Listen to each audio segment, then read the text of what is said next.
Bonjour, bienvenue à une formation SICU. Aujourd'hui, on va commencer les vidéos de dépannage.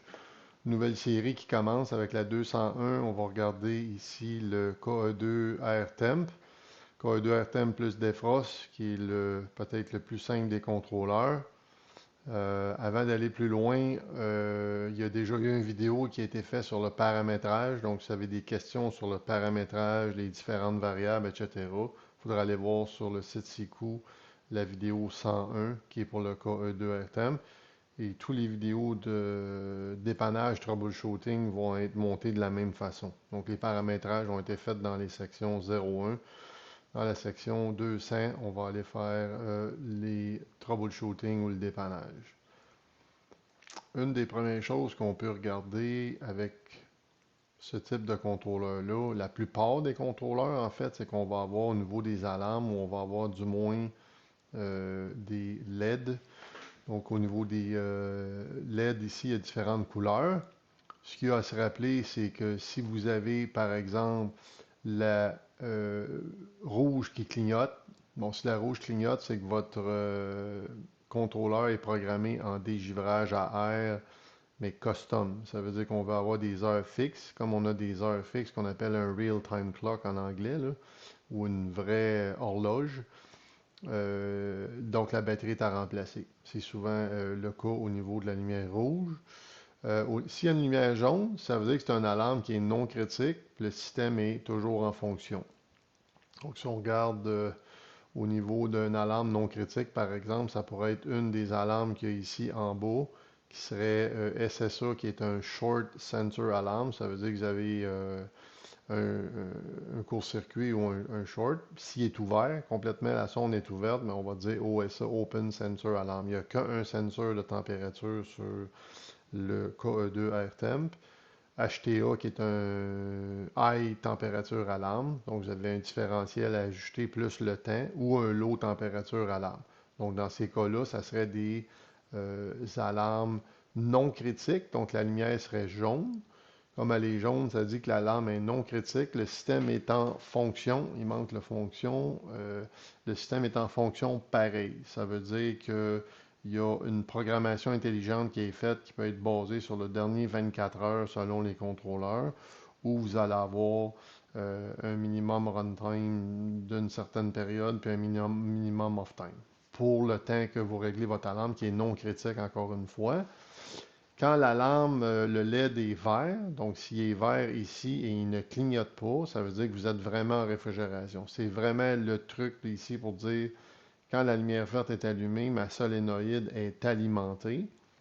Et lorsque ma lumière verte clignote, ça veut dire que j'ai un délai de compresseur. Ça veut dire que vous avez tombé à off. Ça se trouve à être le CSH que j'ai expliqué un peu plus loin, le CSH dans le manuel des paramétrages. Ça veut dire le nombre de cycles que vous voulez faire à l'heure. Dans le cas du KE2RTM, c'est des cycles par défaut de, disons, 10 minutes. Donc, si ça avait été 2 minutes, ça vous a pris 2 minutes pour atteindre votre température, bien, votre système va rester à off 8 minutes avant de repartir. C'est pour s'assurer qu'on ne fera pas plus trop de cycles à l'heure. Cette valeur-là peut changer. Comme j'ai dit, si vous voulez plus de détails, il faut aller dans le paramétrage.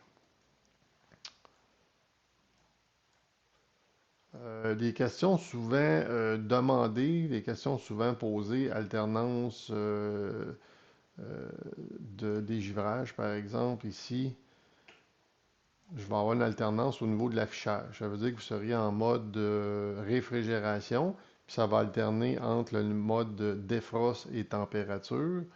Donc, je vais activer la caméra pour qu'on puisse le voir.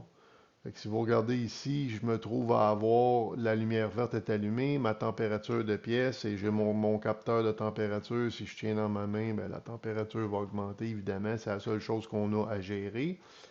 Ce que j'ai fait, c'est que j'ai mis le système, si je veux le mettre en défrost, fait que la lumière verte est allumée, par exemple, ça veut dire que la solénoïde est alimentée. Si je veux faire un défrost, ça me dit Hold for defrost. Donc, je vais faire tenir Back et Enter les deux ensemble. La lumière verte devrait s'éteindre et il va afficher DEF. Et là, il n'affiche plus la température. Donc ça, c'est un truc pour le savoir. Vous êtes vraiment en défrost parce que Il y a une autre application, je vais le faire en accéléré, parce que là, je dois attendre la température de fin de dégivrage.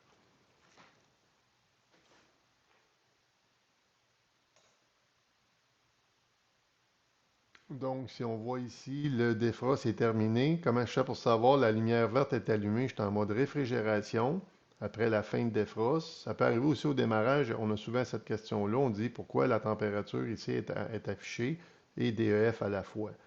C'est simplement pour qu'après un dégivrage, si votre température est beaucoup plus élevée que votre point de consigne, pour éviter que le client vous appelle puis vous demande, dit, je suis en train de perdre la température de ma chambre et vous dites, ben c'est quoi qu'il affiche?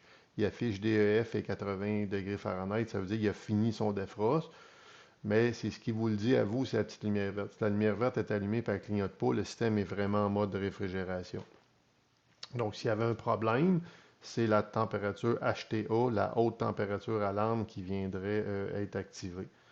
Ça, c'est souvent une question qui est posée. Fait qu'à mesure que votre température va baisser, va se rapprocher du point de consigne, on va avoir le DEF, il va disparaître. Fait qu'encore une fois, quand vous faites un dégivrage, la lumière verte est éteinte, puis il marque juste DEF. Quand la lumière verte est allumée, vous voyez déjà arrêter de le faire, de le clignoter, parce que mon point de consigne est plus près là, de 80 là, dans cet exemple-là. Sinon, il va continuer à afficher DEF en mode réfrigération. L'autre critère qu'on peut avoir, l'autre en fait, question qui est souvent demandée, c'est avoir, exemple, des fois il va avoir, bon, la lumière rouge, je l'ai expliqué, ça c'est quand vous êtes en mode custom. Puis des fois, il va avoir aussi un Power Failure PF, il va afficher PF. Ça, c'est strictement quand vous êtes en mode custom. Custom étant un RTC. Je vais essayer de le reproduire ici directement sur la caméra. Donc, ce que je vais faire, je vais enlever la batterie.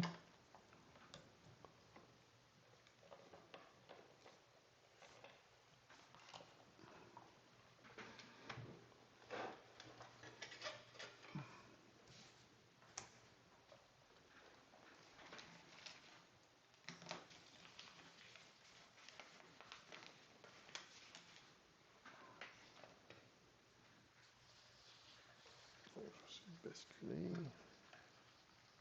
Donc, on voit ici qu'il y a une batterie. Donc, si j'enlève la batterie complètement,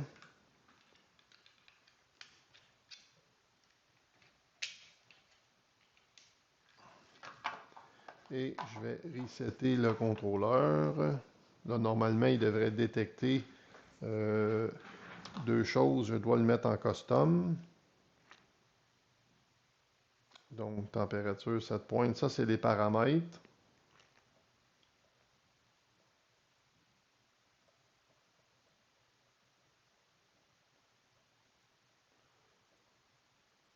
Alors, le defrost per day, il est à custom. Donc, à custom, ça veut dire qu'il va y avoir 12 dégivrages qu'on peut programmer. Donc, ça va aller.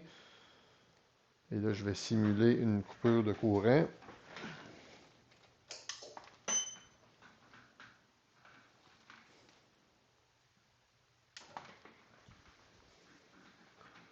Alors, deux choses. On voit que vous allez avoir la lumière rouge qui est allumée ici. En fait, elle a allumé, lumière rouge. À cause de la lumière, je vais essayer de le cacher. On ne voit pas bien le rouge, là, mais c'est rouge. C'est à cause de l'écran ou de la caméra. Je ne suis pas capable de la couleur rouge. C'est de l'infrarouge probablement. C'est plus dur à afficher, mais elle est rouge. Là, vous avez deux cas. Ça veut dire, comme je suis en custom, ma lumière rouge qui est en haut clignote. Donc, ma batterie est défectueuse. Et effectivement, ici, j'ai enlevé la batterie. Donc, il me donne cette erreur-là. Et là, quand il fait un power failure, ça veut dire que, comme vous êtes en custom, il y a une coupure de courant. Des fois, il y a un temps d'afficher. C'est juste pour dire au client que votre horloge est pu synchroniser. Tout ce qu'on a à faire au niveau du client, si on est en mode, si on ne veut pas cette alarme-là, il ne faut pas se mettre en custom. Ça veut dire qu'on va mettre 4 déjurages par jour, il va les faire aux 6 heures, mais on ne sait pas à quelle heure. Donc, dans mon Power Failure, tout ce que j'ai à faire, si je suis en mode custom, et le client, c'est important que son D1, D2, ses premiers défrosts soient à des heures spécifiques. Ça, c'est dans la vidéo de paramétrage que vous pouvez avoir plus de détails. Tout ce que j'ai à faire pour le client, c'est peser Enter. Et là, il va me dire TOD, Time of the Day, je pèse Enter.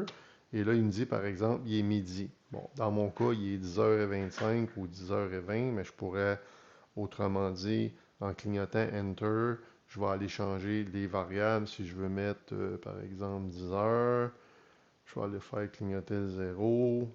Là, je pourrais faire... Voyez-vous, ça se trouve être des périodes de 20 minutes. Donc, je pourrais mettre 10h20, 10h20, par exemple. Donc, 1, je pourrais être certain, 2, 3, 4, 5, et je reviens là. Donc, ça serait des périodes de 12 minutes à peu près. OK? Juste pour comprendre, là. Approximativement, ce que je vais avoir, là, 10.5, ça serait à 10h02, 10h50, par exemple. Et là, je reviendrai à 11h. Supposons qu'il est 11h. Ce que j'ai à faire, c'est maintenir Enter pour valider. Mon Power Failure, il va disparaître. Je peux faire back 2 fois.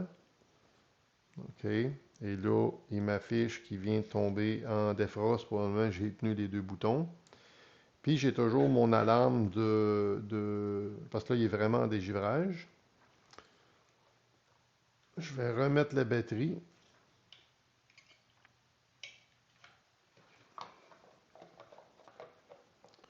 Et je vais resetter encore une fois.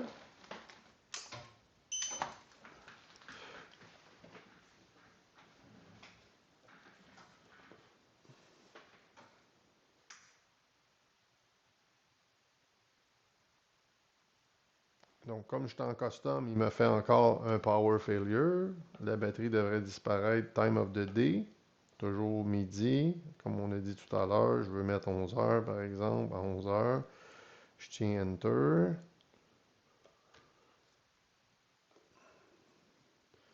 Et je fais back. Là, la batterie, elle doit plus être bonne.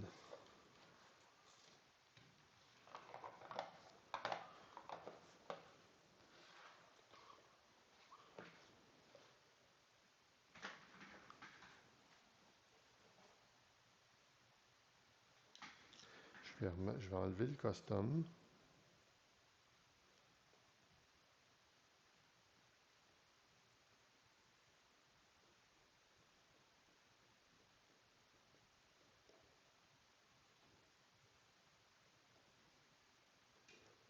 Je vais mettre un defrost.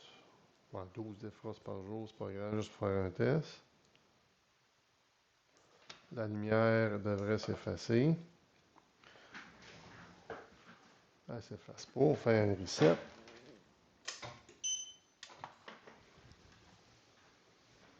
Voilà. Là, la lumière s'est effacée. OK? C'est parce que j'ai enlevé la batterie, c'est plus complexe, là. Donc, si je remets à custom, on va aller voir si la batterie va être correcte cette fois-là.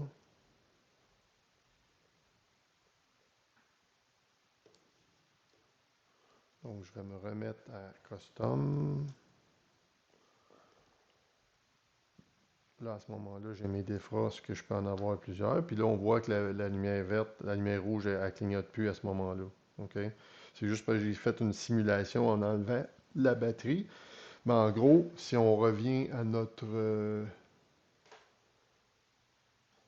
affichage ici, ce qu'on avait, en fait, vous allez avoir l'alternance d'affichage, on l'a parlé, defrost température, la lumière rouge qui est le mode, si vous êtes en mode custom batterie, puis là, il faut resetter. Puis votre power failure, normalement, ça prend un délai. Ça veut dire que si vous avez mis à 11 heures, l'horloge va se décaler s'il manque du courant.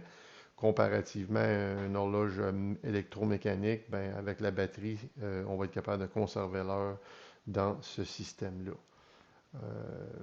Peut-être un dernier point qu'on va avoir à gérer, je vous dirais, c'est, j'entends aussi, ben, à l'occasion,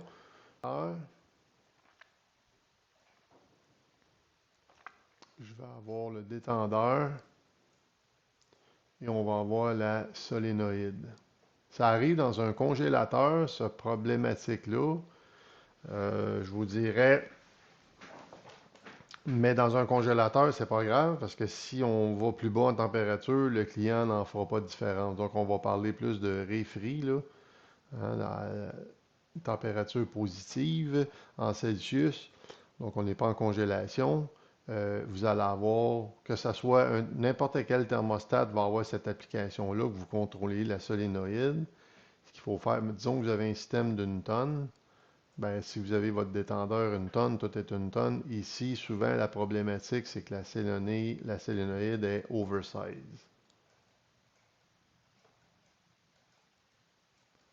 Elle est surdimensionnée, je devrais plutôt dire en français. Puis ça, c'est plus compliqué, puis ça va arriver la nuit.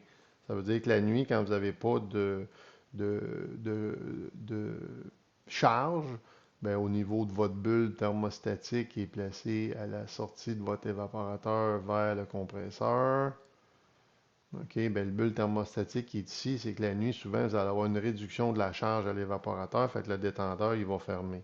Donc, ça se peut qu'il donne moins qu'une tonne. À ce moment-là, le contrôleur ici, thermostatique, il va venir contrôler la solénoïde, mais elle ne fermera pas complètement. Ça vient en rapport avec la perte de pression de chaque côté de l'orifice de la solénoïde. On va regarder un exemple ensemble. Bon, on va se prendre un exemple plus facile là, parce que le tableau, on va être certain que le tableau ne sera pas problématique. Fait que si vous regardez ici, dans l'application, par exemple, si vous regardez dans les détendeurs, disons en tonnes de réfrigération ici, je serai au 22. La pression la plus basse qu'on va avoir, en fait, la pressure drop. Faire attention, c'est pas la perte de pression entre la pression liquide puis de l'autre côté du détendeur, parce qu'on n'est pas passé encore au détendeur. OK? Si on regarde encore le dessin, la solénoïde, la pression qu'on vient lire ici, puis la pression qu'il y a de l'autre côté, c'est pas la basse pression, parce que le détendeur n'a pas encore. On est en amont du détendeur. C'est souvent l'erreur là, qui est faite. Je vais essayer de vous expliquer là, pourquoi que la valve est surdimensionnée dans certaines conditions. Donc, si on revient à notre graphique, ça veut dire que, exemple rapidement, je pourrais aller chercher, garder une vanne de 3,8 là, dans les connexions. Je pourrais avoir ici une A3P1 qui me donnerait 3,8 connexions. 3,8 ici. Je pourrais avoir une E5 qui me donne 3,8. Puis je pourrais avoir aussi une E6. Fait qu'on dimensionne, on a choisi jamais, on ne fait jamais une sélection de solénoïdes en fonction des connexions ou de la grosseur de l'entrée et de la sortie, du diamètre des tubes de la solénoïde. Ce qu'on va venir faire, regardez, le port size, c'est vraiment plus petit. Ce qui va changer, c'est sûr que même à 3,8, 3,8, si vous regardez ici le A3, la grosseur ou la grandeur de la solénoïde A3, elle est 0,101 millième, 150 millième pour un cinquième, puis 3,16 pour un E6, etc. Mais si vous regardez ici, on vient vous donner au 22, on dit on devrait toujours choisir une solénoïde, puis ça dépend des cas. Des fois, on tombe entre deux zones.